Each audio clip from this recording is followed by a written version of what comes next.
L'apôtre Paul a donné une grande quantité d'enseignements aux croyants d'Éphèse. Il leur a dit: je n'ai rien négligé pour vous faire connaître tout le dessein de Dieu. Acte 20, 27. Il a passé plusieurs années avec eux. Il leur a fait part de toute la lumière qu'il possédait. Ils étaient donc des chrétiens qui avaient reçu beaucoup d'instructions.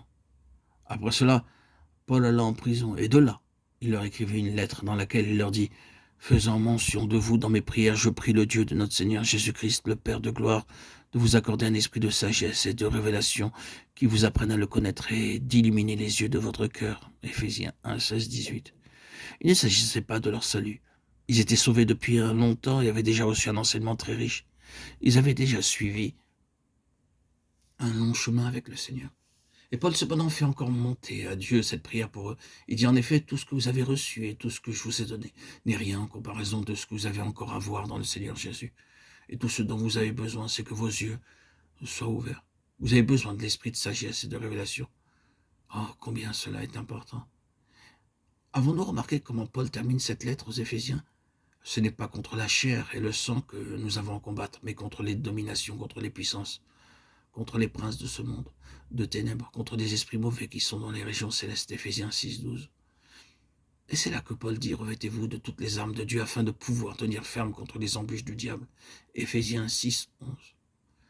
Les embûches du diable consistent parmi d'autres choses à nous empêcher d'avoir plus de lumière, à nous dérober de la lumière que nous avons, à tout employer pour nous dérober de la lumière que nous avons, à introduire quelque chose qui aveugle nos yeux, à les détourner du Seigneur Jésus pour les fixer sur autre chose, peut-être sur nous-mêmes ou sur un intérêt terrestre. Dès que cela nous arrivera, nous serons de nouveau en esclavage et des prisonniers impuissants. Les puissances mauvaises sont les princes de ce monde de ténèbres. Éphésiens 6, 12. Cette question d'illumination spirituelle signifie une grande lutte. En vérité, il y a toujours une bataille à livrer pour recevoir une lumière spirituelle nouvelle. Il faut nous arrêter ici pour le moment, bien que nous ne soyons qu'arrivés au seuil d'une question très grande. Nous terminons en rappelant ce qui a déjà été dit. Cette pensée si grande de Dieu est reprise en Christ pour être transférée ensuite à ses compagnons. Nous aurons pu parler un peu de la lutte que Christ a soutenue avec ses propres compagnons durant les jours de sa chair à ce sujet. Il en avait choisi 12, le nombre des tribus d'Israël. Il avait fait d'eux ses compagnons, mais quelle difficulté il eut à le leur faire comprendre.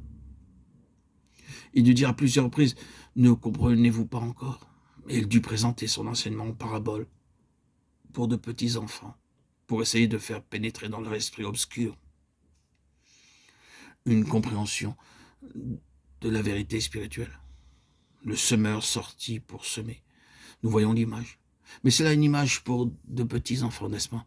Et il leur dit toutes les autres paraboles. Lorsqu'il les eut toutes terminées, il dut dire aux disciples qu'il était nécessaire de leur parler dans ces termes parce qu'ils n'avaient pas d'intelligence. Tout au long du chemin, il avait à lutter contre leurs pensées obscures et il tournait leurs yeux vers un jour où ils comprendraient. Cependant, comme il savait que ce jour devait arriver, il ne les abandonna pas. En ce jour-là, vous ne poserez plus de questions. Quand lui, l'esprit de vérité sera venu, il vous conduira dans toute la vérité. Jean 16, 13. Je me suis dit bien souvent que le Seigneur Jésus doit s'être senti très heureux au jour de la Pentecôte. Avons-nous lu le message que Pierre apporta à la multitude en ce jour-là?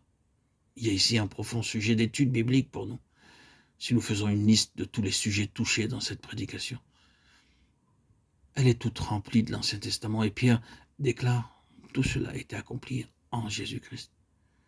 C'est à cela que Jésus avait travaillé durant ces 3 années et demie, pour les amener à le comprendre. Et au jour de la Pentecôte, lorsque le Saint-Esprit fut descendu sur eux, la Bible leur fut toute grande ouverte. Ils virent tout et furent libérés par la vérité et la lumière.